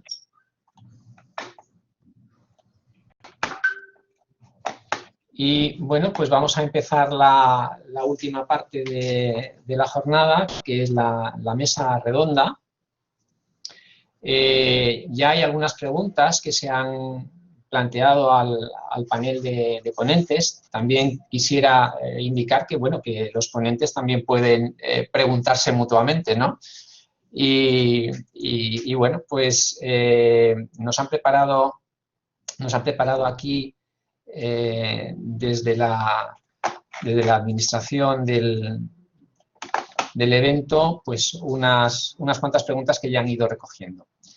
Dice, para José Antonio Domínguez Martínez, para Ramón, ¿cómo empezar si no se tiene una oficina de ciudad inteligente y se quiere llegar a ella? No sé si os podrías decir algo, Ramón. Sí, bueno, yo diría es que desde el ámbito TIC, que principalmente es donde abordamos esa infraestructura tecnológica que dé soporte a esta evolución hacia una ciudad inteligente, seguro que tiene un departamento de informática.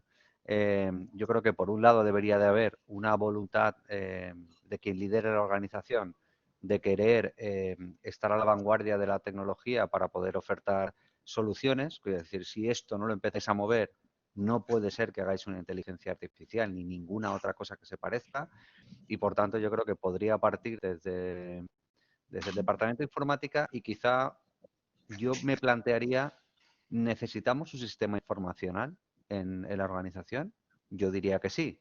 Estadística ha estado históricamente en ello, ahora aparece capacidad de tener información en tiempo real, etcétera, pero yo creo que el foco sería, vayamos hacia un sistema informacional, que los sistemas de gestión informáticos gestionen lo que tienen que tener, pero necesitamos que los datos estén en un único repositorio para ofrecer diferentes soluciones sobre ellos. Y casi que yo empezaría primero por tener esa visión, buscar los mecanismos tecnológicos para abordarla, y obviamente pues posiblemente estaría en el departamento de TIC, si pudiera ya ser en conjuntamente con otros departamentos mejor, y la evolución ya sería hacia tener una oficina de ciudad inteligente, claro, sí puede ser. Y si Muchas gracias. Contesto a la segunda que estoy leyendo. Bueno, sí, yo creo que sí. Yo creo que aquí que las han organizado por ponente y veo que estás aquí en estas tres. Vale, bueno, pues en nuestro caso la Oficina de Ciudad Inteligente es un servicio normal. En otras ciudades como Nueva York, etcétera, son servicios más de estrategia, de innovación, más pegados a la alcaldía. En nuestro caso somos un servicio normal y, por tanto, nos ganamos nuestro sustento con la autoritas de ofrecer a los demás servicios valor. Yo creo que con el tiempo les hemos demostrado que la gestión de sus datos y el devolverlos a ellos en valor pues les ha sido útil, y ya tenemos a todos los servicios con una buena voluntad de trabajar con nosotros. Ya nos envían los pliegos técnicos para que nosotros les pongamos las cláusulas SMART, ya intentamos introducir tecnología para ayudarles, y yo creo que eso es un poco la evolución que estamos teniendo. Estamos al mismo nivel que cualquier otro servicio municipal. Y la última que veo yo aquí para mí es cómo conseguir las empresas privadas pongan a disposición la información. Bueno, yo creo que ahí todavía queda un mundo por cubrir, pero normalmente si esas empresas privadas están prestando servicios y contratos a la administración, obligado en los pliegos. Por eso es tan importante meter esas cláusulas SMART en los pliegos públicos. Para otros aspectos, pues empresas privadas, pues es posible que requeramos información de ONGs o empresas privadas, etcétera, y lo que hay que habilitarles es la capacidad que lo puedan hacer, tener mecanismos de integración de esa información en tu repositorio común. Si luego ven que vale la pena, pues tener servicios de valor añadido de vuelta, pues lo harán. Yo creo que hasta ahora nos hemos encontrado con pocas reticencias a ofrecer información que se pueda ofrecer.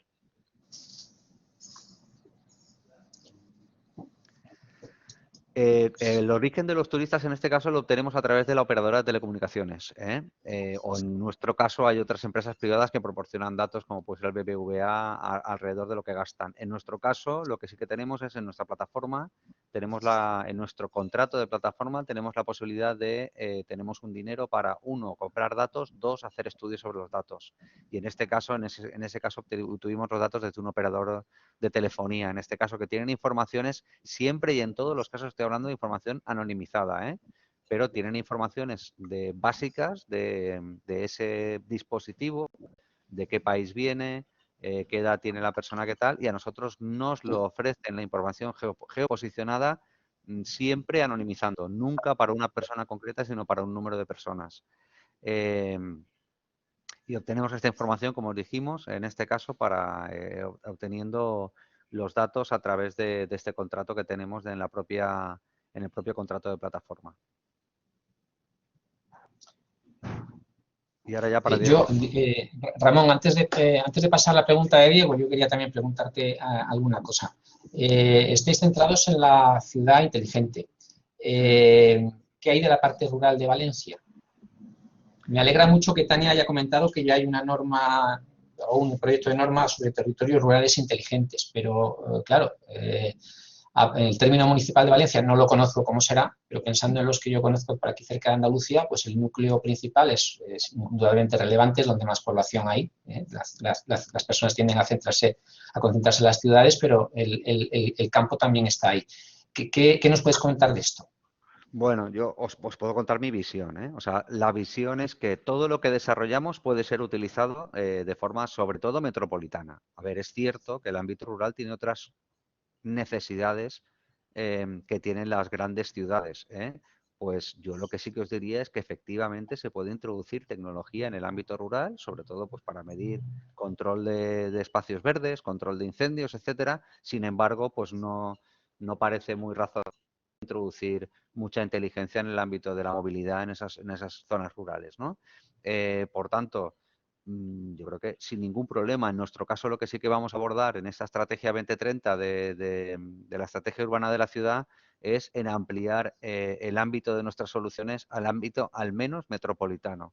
Y en el ámbito de la zona rural, pues yo lo que les diría a todos cuando he hablado con ellos es realmente, como siempre, ver dónde os aporta valor la tecnología. Y en muchos casos, en el ámbito muy rural, es lo que te decía, es de gestión de espacios verdes, es de introducir los recursos de forma digitalizada para poder tomar decisiones. Todo eso yo creo que todos funcionamos de una manera más o menos igual, pero efectivamente los problemas no son los mismos. Vale, y para acabar, yo también otra preguntilla más. Os estáis centrando en la ciudad, nos estás comentando el tema del campo, el continuo, que sería también entrar en los edificios inteligentes, aunque sean los de propiedad del ayuntamiento. ¿Lo estáis considerando o lo lleva otra gente? Y también, para acabar con esta pregunta relacionada con los edificios, el tema de los BIM. Vale, pues efectivamente hemos tenido el gobierno de España realmente. Me estoy oyendo me estoy oyendo. A ver, lo intento otra vez.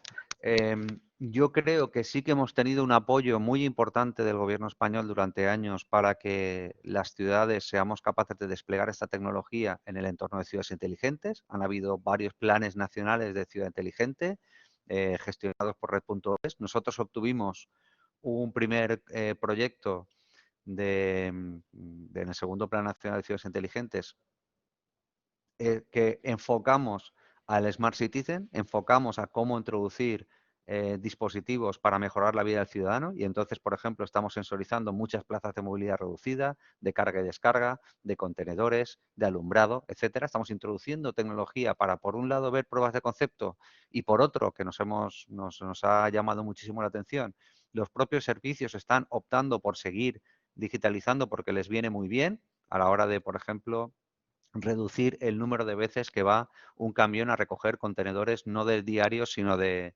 envases y embalajes, etcétera, etcétera. Y,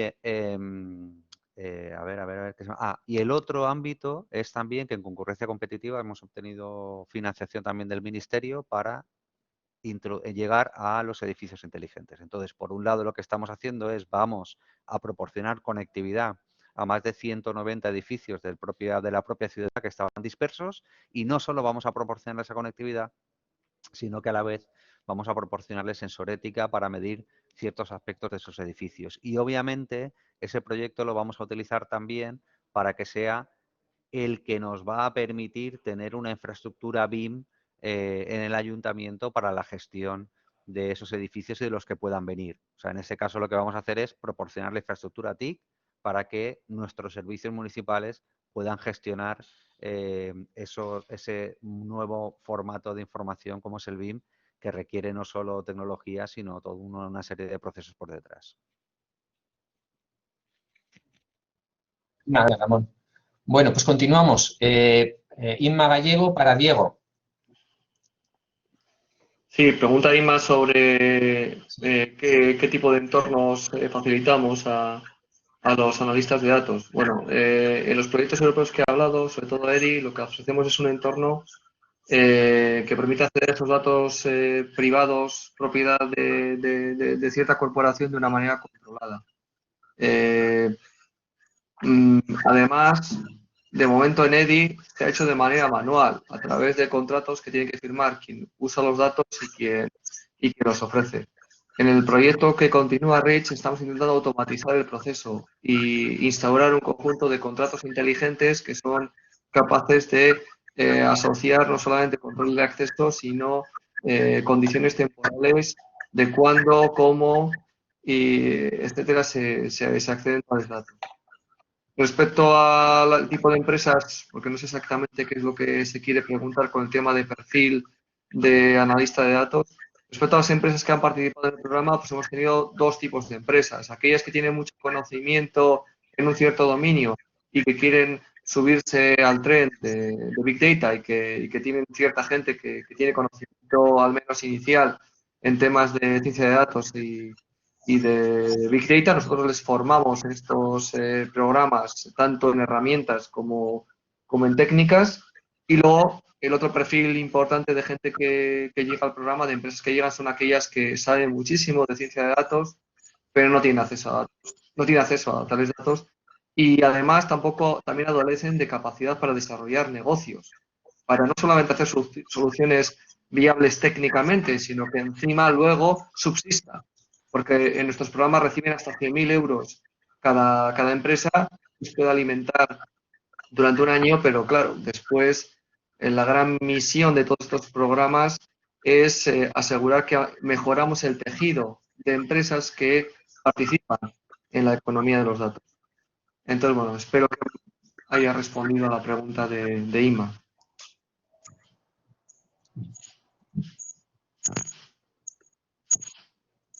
Aquí tenemos más preguntas para ti, Diego. Vale, la pregunta relativa a qué rol ocupan los organismos estadísticos y cartográficos oficiales en los marketplaces de datos. Bueno, la verdad es que no estoy involucrado en ninguno directamente.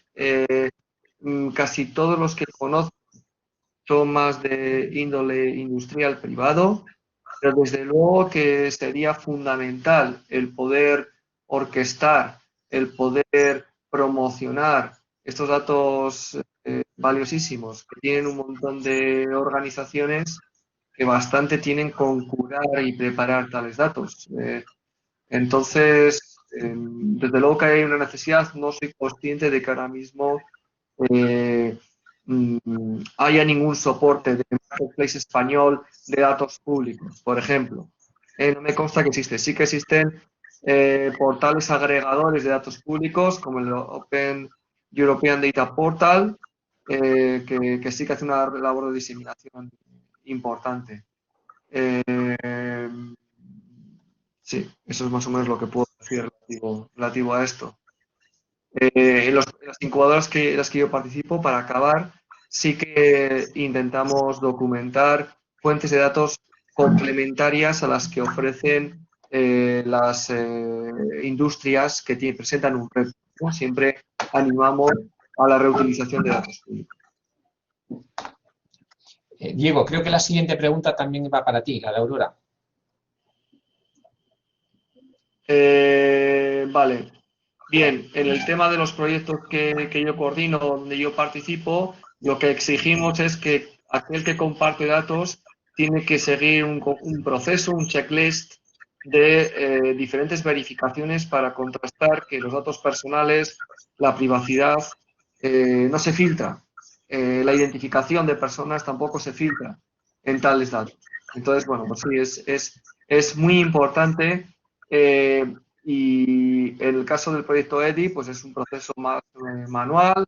Aquí hay un contrato por detrás donde el que proporciona datos se compromete a asegurar que no hay ninguna fuga de datos privados en el proceso. En el caso de Aurora, en el consorcio tenemos un conjunto de organizaciones que se dedican a crear herramientas para la anonimización de datos y para controlar la gobernanza y el control de acceso a los mismos, y lo que vamos a hacer es educar tanto a los proveedores de datos como a las empresas a hacer uso de tales herramientas, conocer las técnicas que deben utilizar para asegurar que esos intercambios de datos son confiables, son seguros, garantizan la confianza de todos los diferentes agentes que participan en ese ecosistema. Para acabar, quiero hacer una pequeña cuña relativo a los pueblos inteligentes, a las zonas rurales inteligentes. Tengo la suerte de participar en un nuevo proyecto europeo que empieza en enero, que se llama Auroral, que básicamente va de intentar promocionar a través de las tecnologías disruptivas las economías en entornos rurales despoblados. En este caso, en el entorno español, tenemos un piloto en la zona del Penedès, en Cataluña. Vale, muchas gracias, Diego. Bueno, yo también tengo alguna preguntilla para ti. Y en concreto quería preguntarte cómo se recompensa a los ciudadanos para que ayuden en la ciencia colaborativa, para que ayuden a depurar los datos. Es decir, yo conozco pues todo lo que es la ciencia ciudadana aplicada a la información geográfica, el OpenStreetMap y otras iniciativas, ¿no? La famosa ley de Linux que va depurando los datos, pero el tema de la recompensa no lo había visto. ¿Podéis comentar algo? Sí, bueno, lo que he presentado de Block es solamente un prototipo que no hemos tenido todavía la suerte de poderlo desplegar sobre el portal de datos de ninguna administración pública. Eso que vaya por delante. Pero estamos participando en varias propuestas europeas que quieren materializar eso. Seamos conscientes que los factores intrínsecos, las motivaciones intrínsecas, la motivación personal, el ser altruista, pues no suele ser muy sostenible en largo tiempo, y por eso pues hemos propuesto estas fórmulas de usar monedas sociales que están siendo instauradas, me consta, en algunas ciudades europeas en pilotos, no solamente dirigidas a la depuración y mejora de datos, sino también, por ejemplo, a promocionar otros objetivos de ciudad importantes, como mejorar, por ejemplo, el reciclado, mejorar, incrementar el consumo, el uso del comercio local. Entonces, la idea detrás es crear pues una moneda que no puede ser luego utilizada para hacer cualquier tipo de compra, sino simplemente para tener beneficios en ciertos servicios sociales, descuentos en acceso a instalaciones públicas, temas culturales organizados por ayuntamientos. Es un poco la idea. Entonces, la hipótesis es que este tipo de mecanismos van ojalá, a involucrar a gente que no sería motivada de otra manera y luego darse cuenta una vez que están dentro del proceso y están ayudando a mejorar cierto objetivo urbano, pues a convencer a otros, ¿no? Y esto es un poquito la idea, esta zanahoria que consideramos puede ser utilizada. Vale, gracias por la información. Y otra preguntilla más. Todo esto de la Internet de las cosas, la huella digital, la ciencia ciudadana, etcétera, ¿cómo se relaciona con el Instituto Nacional de Datos, que tenemos aprobado desde hace poco? Si tiene alguna relación, vamos. Admito mi ignorancia sobre el Instituto Nacional de Datos, sobre el cual debo encontrar más información. Lo que sí digo es que en la estrategia de cualquier instituto de datos debería cada vez más incorporarse la idea de que el ciudadano final puede contribuir datos. Y claro, la calidad de los datos es fundamental para estos institutos. Entonces hay que instaurar ahí procesos que sean viables técnica y económicamente. Por eso, en el caso de Autablock, nosotros no decimos que el ciudadano cambie los datos, decimos que el ciudadano sugiere cambios de datos, hace contribución de datos, que esos luego tienen que ser moderados. Y si luego pasan a formar parte de esos datos públicos, pues hay un reconocimiento de esa contribución buena, se gana en karma, en relevancia, se gana en rol, pues como se puede también ganar en relevancia, en derechos, en otras soluciones, como puede ser la Wikipedia, Wikidata, etc. Vale, pues gracias, Diego. Bien, pues tenemos aquí alguna pregunta para Tania y también que nos quedan en el chat también un par de ellas, que también yo creo que están relacionadas con Tania. Tania, Cristian te pregunta si crees que las normas que elabora el 178 se escalan bien y podrían ser aplicables en un modelo de territorio inteligente abarcando más allá de la unidad de la ciudad. Sí, de hecho, esa es una de las líneas de trabajo que tenemos, porque aunque el Plan Nacional de Ciudades Inteligentes ya contaba con los territorios insulares, por ejemplo, que tenía una particularidad y ya se abordaba el tema de los destinos turísticos y rurales, se vio eso, que la ciudad es mucho más que el componente de ciudad, que tiene una extensión y por eso ahora el plan se llama de territorios inteligentes, porque ahí ya lo abarca oficialmente todo. Como se ha explicado, hay muchas de las normas orientadas pues, con un componente tecnológico grande a la gestión de esos problemas identificados precisamente en ciudades muy grandes. El trabajo también venía impulsado por la Red Española de Ciudades Inteligentes, que precisamente es por tamaño, por población. Y claro, eso tiene su traslación a las áreas geográficas cercanas. La ciudad inteligente nos pasa, por ejemplo, mucho que puede haber ciudades satélite y es fundamental identificar los problemas que tienen, por ejemplo, de movilidad para poder llegar a esa gran ciudad desde otras áreas geográficas, y esas plataformas pueden ser extensibles, y se está viendo en localidades más pequeñas que puedan tener ese acceso a la gran plataforma, pero con su particularidad para que ellos también puedan explotar sus datos y obtener ese beneficio de esa inteligencia del área en concreto. Y el tema de territorios rurales, como se ha dicho, empezamos por el tema de la conectividad, que es fundamental, pero lo que hay que construir son soluciones de inteligencia, pero a problemas reales de ese territorio que nada tendrán que ver con el de una ciudad grande. Ese es el... Unido a esto, yo te preguntaría, ¿no?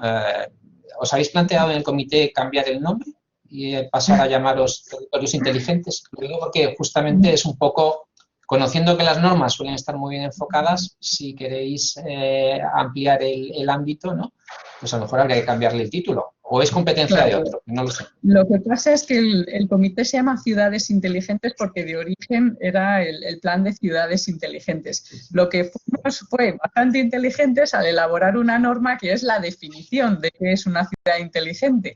Y entonces ahí es donde hablamos de que esa ciudad no tiene por qué tener ese territorio municipal, puede ser muy extenso. Cuando hablamos de destino turístico inteligente, puede cubrir un área geográfica muy grande. Estamos hablando de por ejemplo, mancomunar los servicios entre varias entidades locales. Y estamos hablando también de que esta inteligencia no es solo la parte de inteligencia, sino también que lleva un componente de sostenibilidad muy grande. ¿Qué es más, inteligente o sostenible? Pues es inteligente porque tiene el uso de la tecnología, pero su objetivo es que esas ciudades sean sostenibles, que esos territorios no tengan un impacto negativo ambientalmente, que tengan una sostenibilidad y que tengan un impacto social positivo para esos ciudadanos. Entonces, claro, el concepto está muy bien definido en una norma que, por cierto, lideró Valencia y de lo que se trata es de encontrar una etiqueta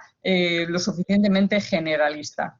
No se descarta que en el futuro acabemos siendo otra cosa. Hay iniciativas europeas, por ejemplo, para que sea eso, ciudades y comunidades inteligentes y sostenibles. Nosotros somos más prácticos. Cuando uno entra en la dinámica de normalización ya sabe de lo que está tratándose. Muy bien.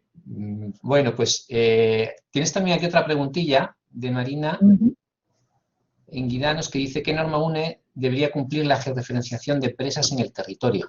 No sé si nos puedes decir algo de eso.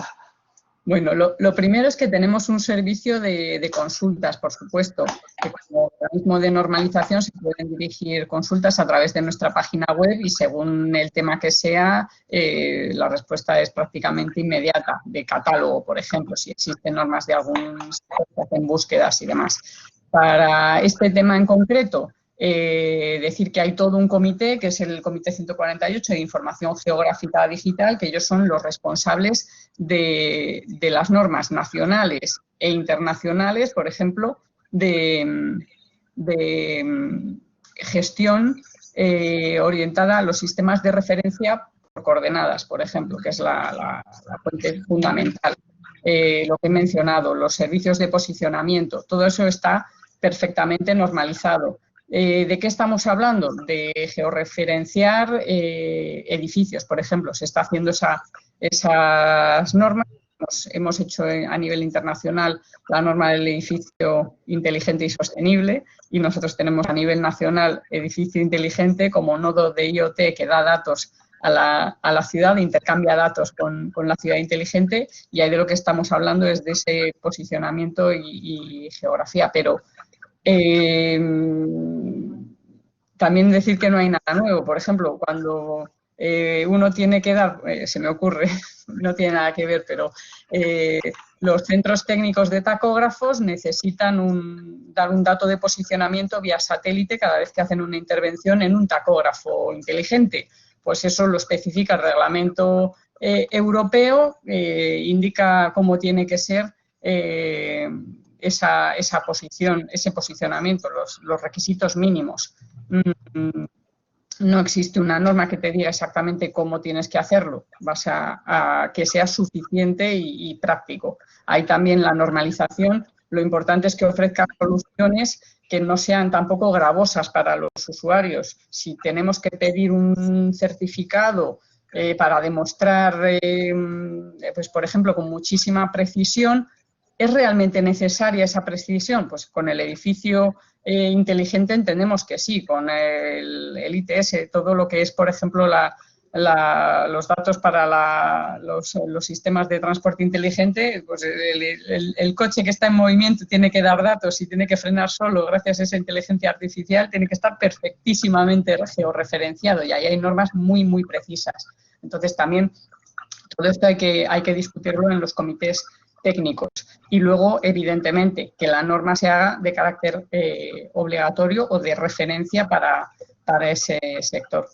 Estamos trabajando con Red.es precisamente para que en las convocatorias que hay de edificio inteligente pues se puedan aprovechar las normas UNE y estamos haciendo normas de semánticas de edificio, precisamente para ayudar a todo esto de los datos. Muchas gracias. Bueno, yo por alusión al 148, del cual soy vocal, también le voy a contestar a Marina que no tenemos una norma para georreferenciar empresas. Tenemos normas que nos establecen sistemas de referencia de coordenadas, posicionamiento indirecto, control de calidad de la exactitud posicional, etcétera, pero digamos que en concreto esto no lo tenemos tratado así, ¿vale? Yo sé que, bueno, pues que dentro del agente del IECA nos podría comentar, por ejemplo, pues cómo hacen el inventario que luego introducen en sus productos. Y sería un caso aplicado por una institución estadística y cartográfica de cómo generan sus inventarios de ciertos tipos de bienes. Y bueno, veo que nadie de los ponentes se pregunta a los demás, es que no tenéis ninguna pregunta para haceros unos a otros. Yo quería, si me permitís, hacer una aclaración porque ha salido el tema del BIM, que también es importantísimo en el tema de la normalización del edificio inteligente. Hay un órgano específico de normalización, que es el CTN 41 de construcción, tiene un subcomité que se denomina Organización de Modelos de Información relativos a la edificación y obra civil, y ahí es donde ellos son los responsables de esa normalización BIM. Entonces, lo que vamos a hacer es colaborar con ellos precisamente para que la norma sea lo más completa posible. En normalización lo más importante es no reinventar la rueda, aprovechar el conocimiento que ya existe y poder trasladarlo a otras áreas. Estamos hablando de eso, de que hay comités de plataformas de entornos colaborativos, por ejemplo, hay de documentación, hay una infinidad de temas. Animo a todo el mundo a que se asome a nuestra página web de vez en cuando. Gracias. Gracias, Tania. Y yo una preguntilla, cualquiera de vosotros hemos hablado mucho de calidad de datos y también de inteligencia. Al final, la inteligencia la conseguimos mediante algoritmos. ¿Hay algo sobre calidad de esos algoritmos? ¿Alguien puede decir algo? No sé si Diego como más especulativo de la universidad, o Valencia, Ramón como algo más aplicado, o Tania como algo más normalizado. Sobre calidad de los algoritmos, más que de calidad, a mí yo creo que un tema que deberíamos sacar es la valencia algorítmica, el hecho de evitar sesgos. Hay una nueva corriente que intenta hacer que la IA también sea explicable. Hemos avanzado tremendamente en los últimos años en cosas como lo que llaman deep neural networks, o sea, redes neuronales ocultas que hacen cosas espectaculares, pero el problema que tiene es que son cajas negras. Y para ayudar a la toma de decisiones, ese tipo de algoritmos no valen. Para muchas administraciones públicas, el uso de tales algoritmos, si luego van a automatizar o semiautomatizar un proceso que luego afecta a personas, pues son complicados, incluso diría no éticos. Entonces, la ética asociada a la IA es un tema realmente candente ahora, donde debemos trabajar bastante. Gracias, Diego. Ramón, ¿querías decir algo? Bueno, nada, simplemente por mi parte que efectivamente, como dice Diego, yo creo que se está trabajando desde la Unión Europea en que efectivamente esta inteligencia artificial sea ética. Ya nos están montando un sistema de ICT ético a nivel europeo y también nos están realizando ciertas peticiones del ámbito europeo para que efectivamente eso así sea.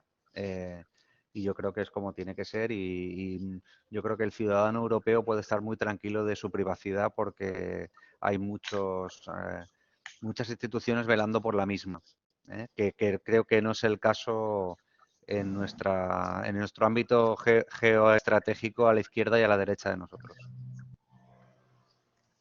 Yo quería hacer un apunte de lo que tenemos en normalización. Hay un comité técnico que es el 71 de tecnologías habilitadoras digitales y ahí hay un subcomité de inteligencia artificial y de Big Data, donde estos temas están sobre la mesa y la ética en la inteligencia artificial también. Todo esto son temas que se van a discutir mucho. Y su aplicación a las ciudades inteligentes, ahí es cuando lo veremos en el 178. Muy bien, muchas gracias por las puntualizaciones. Bueno, pues yo creo que hasta aquí hemos llegado y bueno, ahora nos despedirá la directora, pero yo personalmente quiero agradecer a los ponentes su participación, su dedicación y también a Cristina y a Iri, a toda la organización y el soporte técnico que nos han estado dando.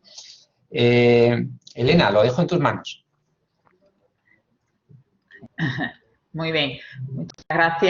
Muchas gracias Francisco Javier y gracias a los ponentes pues, por esta jornada tan interesante. Y bueno, con esta sesión finalizamos estas jornadas que hemos dedicado a la transformación digital entre el lunes y hoy y que además ha sido la tercera de un ciclo que iniciamos a finales del 19, que tenía previsto haber finalizado en el primer trimestre de este año, pero bueno, con la irrupción de la COVID nos ha llevado hasta hoy. Este ciclo estaba destinado a abordar los retos futuros en el marco de la elaboración del Plan Estadístico y Cartográfico 21-27 y además de la transformación digital, centramos la primera sesión en la difusión, accesibilidad y reutilización de la estadística y la cartografía oficial y en la segunda a la aparición de nuevas tipologías de datos derivadas también de la digitalización, yo creo que muy conectada con esta sesión de hoy. Todo ello también a través de un proceso participativo en el que lo que tratábamos era, bueno, pues de recabar diferentes visiones de expertos, reutilizadores y usuarios que pudiéramos volcar en este proyecto de plan. Y al final, bueno, pues como decía, identificar retos, líneas de trabajo que deberían ser o que debieran ser incorporadas a este proyecto de plan que actualmente tenemos en tramitación y en los diferentes planes anuales y agendas estratégicas, que es como hemos organizado el desarrollo de las estrategias que se definen en el plan, que tendrán un horizonte anual y que nos permitirá, bueno, pues posicionarnos en 2027 en mejores condiciones y con un objetivo final, que es el que tenemos dentro del sistema estadístico y cartográfico, que es, bueno, pues la producción y mejora continua de los datos e información que generamos de carácter estadístico y espacial y que nos proporcionen el conocimiento sobre la realidad territorial, demográfica, social y ambiental de Andalucía, todo orientado a apoyar sistemas de tomas de decisiones, no solo en el ámbito de lo público, sino también en el ámbito de lo privado. Ya solo me queda agradecer a los ponentes que en las diferentes sesiones, bueno, pues han colaborado con nosotros de manera desinteresada y a los que tenemos hoy aquí y nos han ayudado, como decía, a definir esta hoja de ruta en cada uno de los retos en los que, a los que nos vamos a enfrentar en los próximos años y que, bueno, como ya vemos, no son futuros, sino que son una realidad presente. Dar las gracias también a los asistentes que han participado tanto en las dos primeras, que tuvieron una modalidad que ya casi podemos considerar antigua, puesto que fueron presenciales, y en esta del lunes y de hoy, en la que además nos estrenábamos en el canal digital, al que, bueno, yo tengo que reconocer que le hemos encontrado ventajas, puesto que nos permiten, nos hacen más accesibles y hemos contado con un mayor número de asistentes que de lo que hacemos habitualmente al tener, digamos, al estar disponibles al mundo entero. Muchas gracias a todos y esperamos vernos en la siguiente.